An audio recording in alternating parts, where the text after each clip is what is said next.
evening, everyone. So it is 7:30. Just want to acknowledge that it's 7:30 now. We're going to get started in about 2 minutes in order to give folks an opportunity to get in and get situated. So thank you very much for your patience. Looking forward to spending time with you this evening. It's going to be a phenomenal time. And so just ask for a couple of minutes of grace. Thank you so much.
Okay, thank you all for joining us today. Magnificent Monday and good evening. My name is Odetta Scott and really want to extend a sincere thank you for joining our WeTech Rocks free Lead Like a Lady webinar series, week 2. This is week 2.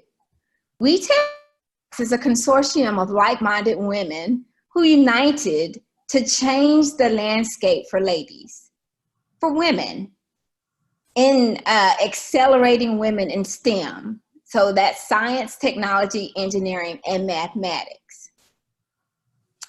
During our 4-week webinar series, however, the topics that will be discussed will be compelling in nature and applicable and appropriate to every woman, not just the woman in STEM, but every woman in any function, in any organization across the world, actually, because the topic is leadership.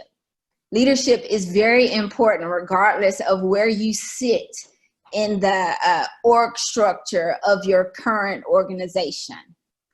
If you missed last week, you missed a treat. We actually featured a former naval officer, Kat Ripley, who led us our discussion of leading like a lady, of leading from any chair, which is a subset of our webinar, Leading Like a Lady, right? Kat did a phenomenal job in sharing her ideas and pillars for success and actually how to lead from any chair.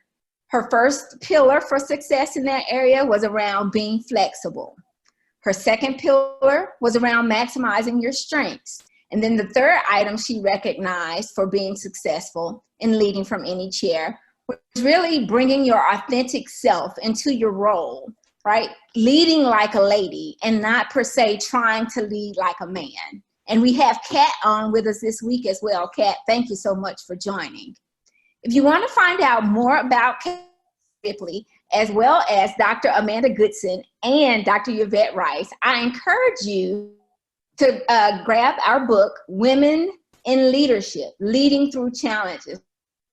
So Dr. Yvette Rice and Dr. Amanda Goodson are both co-founders of WeTech Rocks along with myself, but the book is an anthology of about 12 different women talking about their different challenges and how they've overcome those challenges wherever they may sit in the organization. So it includes executives and other folks across the organization. I encourage you to take a look. However, tonight, our topic will be around behavior shaping and how your performance counts. To me, what that means, behavior shaping, the underlying theme there is around emotional intelligence. So as an experienced professional with 23 years or so in the aerospace and defense industry, I would say I've been responsible for managing and leading both vertically, so that's upwards through the C-suites, and horizontally for my peers and my colleagues, and then also my team. And in each of those areas, emotional intelligence is an imperative. Emotional intelligence, I would define, is just the ability to understand and manage your emotions as well as the emotions of others around you. Individuals with a high emotional intelligence level, they really know what they're feeling, and they understand what those emotions mean and how those emotions would impact others around them. I would say that emotional intelligence is essential for the success of a leader. I got a quick, what I think is straightforward question for you, right? So just think about it, participants. Think a moment. So who do you think is more likely to lead? Is it a leader who shouts at their team and gets riled up to drive the team? Or is it a leader who stays calm and in control and assesses the situation? I'll give you a second to think about that. Okay, time's up. I would say the latter. I hope you all agree with me. Tonight, we have a very wonderful guest speaker in her own right. Cheryl Sullivan is here joining us, and she is a senior professional in HR, a senior professional in human resources, certified by SHRM, has over 30 years of experience, and she comes to us as a master trainer, a skilled facilitator, and a change management leader. I think Cheryl is the perfect person to lead us through this topic tonight. Cheryl, as our participants gather their items to take notes, the floor is yours. Participants, just as for your information, the information that Cheryl shares will be sent out after the session. So Cheryl, take us away. Thank you. Great. Thanks, Odetta, so much for that kind introduction. So I really want to talk to you this evening about leadership and how to tie that to your emotional intelligence, and how, as you go forward in your career, how you step through and grow your emotional intelligence is really important. An interesting fact to think about is that your IQ is somewhat set. Your intelligence quotient is somewhat set. Your emotional quotient, your EQ, can be improved, can be learned. You can develop that over time. So if we think about the things Odetta said in her introduction, our ability to use our own emotions and to manage our emotions and the emotions of the people around us really influences how we lead. And if we cannot manage our own emotions and help our groups, our peers, our direct reports, our people around us, above us, with those emotions, we'll lose opportunities to step in and really take over and lead and be the lady that's in that chair that people look up to. But it takes time and concentration, a little effort to do that. It's not just natural for many of us. So thinking about that, there are assessments you can take about emotional intelligence, just like there's personality assessments and strength assessments. I would worry less about the assessment and more about the application. You can go purchase that assessment, no problem, but I really think about coming away this evening with one or two things that you can own as things that you can do to manage your own emotional intelligence. Emotional intelligence really is about four things. It's about managing yourself, and that requires that you have self-awareness. So self-management, self-awareness, social awareness, awareness of those around us, and then managing those relationships. So knowing yourself, managing yourself, being aware of the people around you, social awareness, and then managing those relationships. If you can get those 4 things right, you can rocket yourself to wherever you want to be. But it does take some effort, and thinking about each of those would require that you actually spend some time debriefing inside your own head all these encounters that you have. When you think about what went well today, can you step through what went well today and say, you know, I was self-aware in that moment. I managed my emotions. I was aware of my situation and the people around me, and I managed those relationships. I often walk away from a day going, I could have done that better. Almost every day, there's something I could have done better. But if I don't do that critical self-analysis, I'm not helping myself improve my emotional intelligence on a regular basis.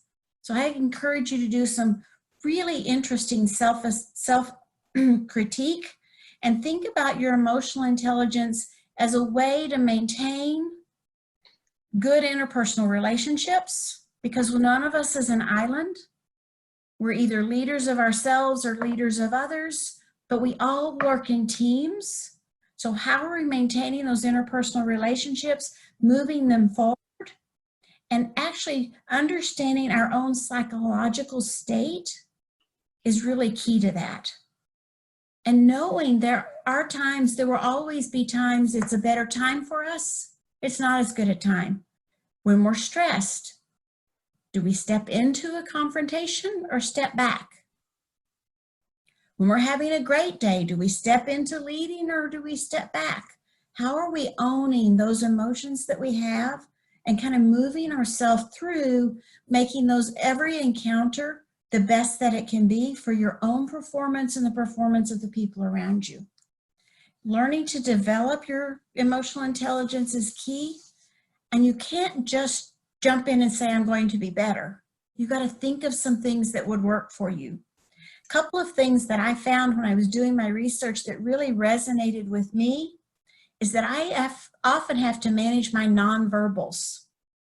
My lovely brothers all told me, you don't play poker, just don't go.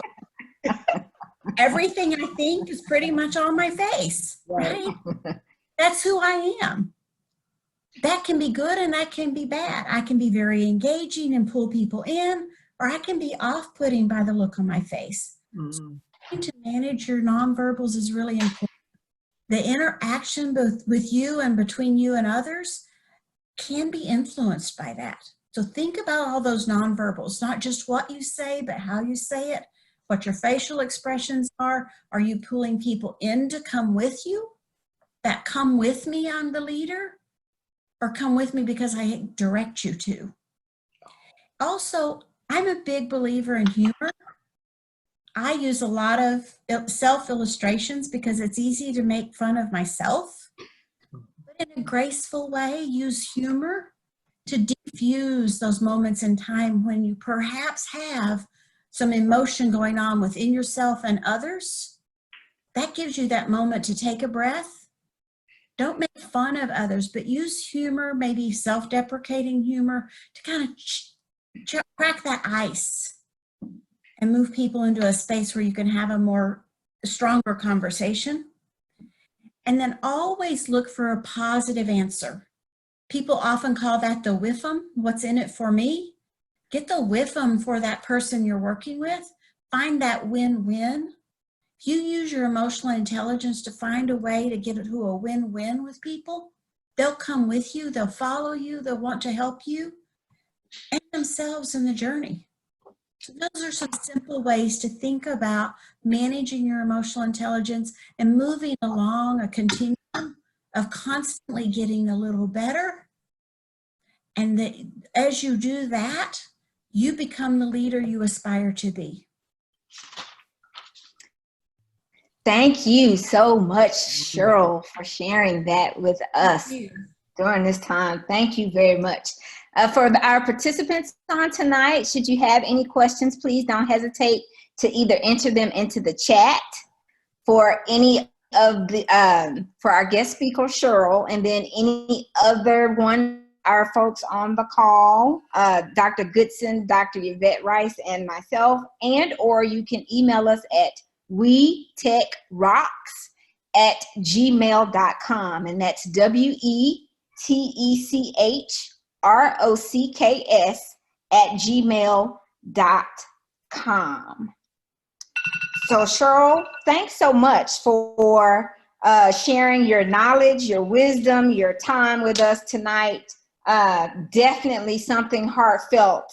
On the line with us tonight, we also have Dr. Amanda, who's an author, certified coach, executive leader, a business owner, and a co-founding member of WeTech Rocks. And Amanda, do you have any questions for Cheryl at this time? I do, and I have a question from somebody from Texas. And again, I'd like to thank Kat for being on the line. She's there with us, and so thank you so very much for what you did last week. Cheryl, that was absolutely amazing. I know we didn't give you a lot of time, but what we did is we gave you an opportunity to just kind of whet our palate. So thank you so very much. This was very touching to me and very near and dear to my heart. And I learned so much. So thank you for touching that special place in me. It was like you wrote that especially for me, particularly with what I go through sometimes in the workforce. But from Texas, I have a question from a lady from Texas. Can you talk about emotional intelligence and how it shows up differently between men versus women? And also, you know, what happens with the self-talk of the lady? If you can talk to us a little bit about that, please. Absolutely. Thanks so much. I think that emotional intelligence is a bit different in men and women. There is historically a more natural tendency for women to have empathy and to relate to others, and sometimes to get sucked into something that may be more emotional and being less judged as being less businesslike. Whereas men may actually just take that hard line and say, this is the way it is and I don't really care, right? So that caring side of us can be judged as a bit of weakness. And I propose that it is a strength, but a strength we need to manage. We need to manage that strength and come away with, I understand where you're coming from. I feel what you feel, but here's where we need to go and why. So acknowledging the emotion of the other people, you know, not getting sucked into it and getting sucked into the anger or the frustration or the guilt or whatever other baggage people are carrying. Just acknowledge it and listen to that voice in your head that says, I can be understanding without giving up my focus on the business results that we need to focus on. So finding that ground, not being harsh, but also not being what people might perceive as weak. So it's a fine balance, but it takes work. And I have found personally that it takes more work for me than it does for perhaps some others, maybe some men, because I have that empathy, that strong empathy part of my strengths. Thanks for asking. Thank you very much, Cheryl. Dr. Goodson, did you have something else? I do have another. I don't have a follow-on question, but I will have another one. I see some that are coming in online just in case Dr. Rice has one. Okay, yes, let me get to Dr. Rice quickly and then we'll go to the ones that are coming in online. Online as well, we have Dr. Yvette Rice, who is an author, certified coach, business owner, as well as founding a member of WeTech Rocks. Dr. Yvette Rice, do you have a question for our guest speaker, Cheryl? Yes, good evening, ladies, and welcome. Cheryl, so my question is, as a woman, how do you handle the "you are bossy and aggressive" tagline when this statement is not made about our male counterparts? I find myself in that situation quite often. Absolutely. I consider that comment one of those microaggressions that we use to label people and make us feel less than. Wow. I feel like we need to kind of step into that space. Not always comfortable. I oftentimes can't step into it in the moment, but I'll come back to somebody and say, this is how what you said to me came across. This is what it meant for me. Mm-hmm. What did you really mean? And just call people on it. Call them on it gracefully. Good. Calling people on it. You're treating me, it looks to me like you're treating me differently than him. Mm-hmm. This is how it comes across. We have to all, as women, actually stand up and support ourselves. And if we see it happening to others, stand up and support other women. It's about owning that strength that you have and calling people on it professionally and gracefully. But if people don't hear how it comes across and that it really is an aggression, they'll just keep doing it. Wow. Wow, that was excellent. Thank you. That makes me feel better about how I can approach that. Asking a question, asking them the question, putting Ask it them the back in question. it back in their position or in their hands. I Wonderful. sometimes Thank you. ask them what their intent was. I like that. What is your intent by that What comment? was your intent? Because here's the impact it had on me. Yeah. Okay. Thank you Very very much for that. We do have a couple of more questions coming in actually from the chat as well as our technical group online. So from the chat, Cheryl, that was great. You mentioned assessments. Do you have any recommendations for assessments to consider? And that is from Luna, one of our participants. So it depends, Luna, on what you're looking to discover about yourself. There is an EQ and an emotional intelligence assessment. There's a couple of versions of that. If you're feeling like you really need to get some data to decide on which way to drive your growth. I'm also a big fan of Strengths Finders, which is a Gallup tool. And you can actually find there, one of the things I discovered through Strengths Finders was that empathy word, I knew what I was feeling, but I found there was words to describe a strength that I have. I'm also a big believer in DISC if you want to work on your communication style. That's a great way to discover how you communicate and how others around you communicate. So those are the three that come to mind first. Thanks for asking. And then Dr. Goodson, are you going to ask a question from our participants as we have more coming in? Yes, I see another one from Arizona. And by the way, if you'd like to connect, I am certified in the DISC area. And so they have, it's called Agile EQ and having the agility with your emotional intelligence. So Cheryl, thank you again. You have done an excellent job. I do have a question. How do you allow the emotions of others to not impact us in the workplace as a leader? Because we've got people that are leaders of leaders, and then how can they manage themselves in that way? It's really hard to manage your own emotions when other people around you are demonstrating their emotions. For me, it takes a moment of stop and take a breath and then focus on what's the real goal we want. You know, people often need a chance during times of change or stress, which we're all going through right now, to vent their emotions.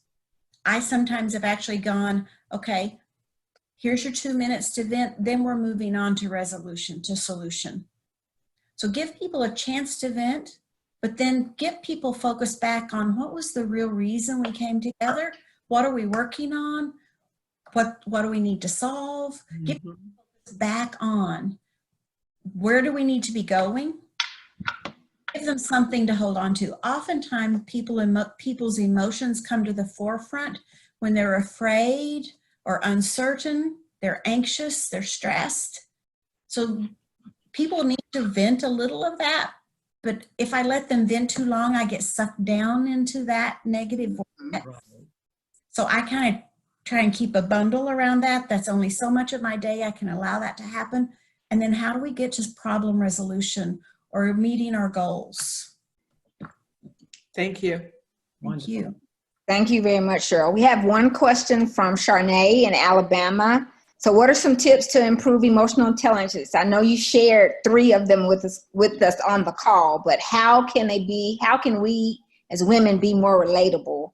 Some people tend to have a poker face, even though you said earlier you didn't have one. Some people do. So how do we break that, find that balance, right? It's not breaking it, but find the balance. So a couple of the things that I'm really fond of is journaling.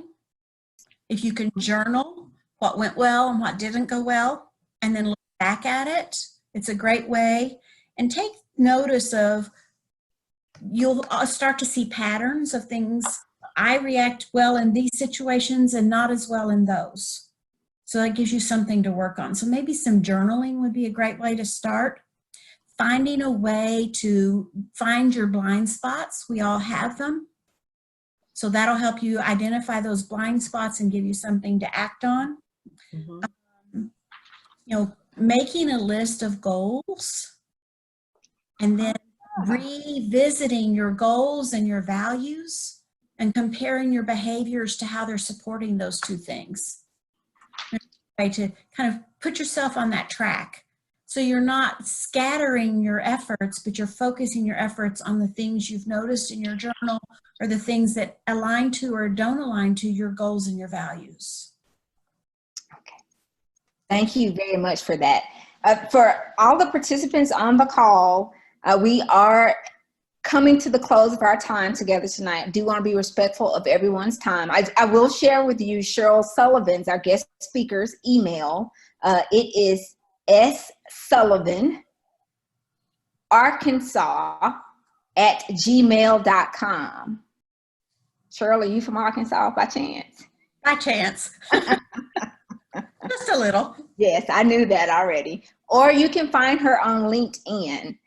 So I just want to wrap up, Cheryl. You shared some very profound points with us. For improving your EQ, you talked about improving your nonverbal communication, using humor to deal with challenges, and then in resolving conflict, look for win-wins. So thank you very much for sharing that with us tonight. In addition, you did a great segue into our session for next week. You talked about goal setting. Well, guess Very what? good.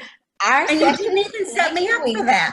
That's right. Our session next week is about strategic planning and goal setting. So ladies on the call, I hope you can tell that we are really connecting the dots here, right? To give us that extra flair that we need from a leadership standpoint in our roles, regardless of what that role may be. Again, you can reach out to us at WeTechRocks@gmail.com. WeTechRocks@gmail.com. Cheryl Sullivan's email address, our guest speaker for tonight, is ssullivanarkansas@gmail.com. And then if you were actually on the line last week for Kat Ripley's session, her email is Dr. Goodson or Tech Team. Can you guys help me with that email address? It's Kathy with a C, Ripley @yahoo.com. Kathy Ripley @yahoo.com. And she's excited. Cheryl's excited to hear from you. All right. Thank you very much for your time, women. I hope you have a great evening, and we look forward to seeing you next Monday.